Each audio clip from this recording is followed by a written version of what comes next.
Magbibigay ng 50% diskwento sa lahat ng pasahero ang Light Rail Transit o LRT2 at Metro Rail Transit MRT3 simula sa Lunes, March 23. Ito ang inanunsyo ng Department of Transportation sa gitna ng mataas sa halaga ng langis. Layo nito na pag-anin ang araw-araw na gastusin sa pamasahe ng mga commuter.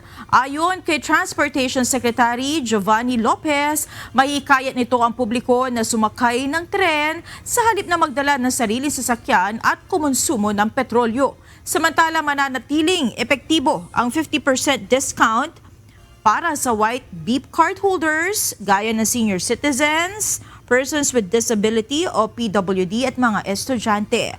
Para sa mga regular na pasahero, magagamit ang blue beep cards para makakuha ng diskwento.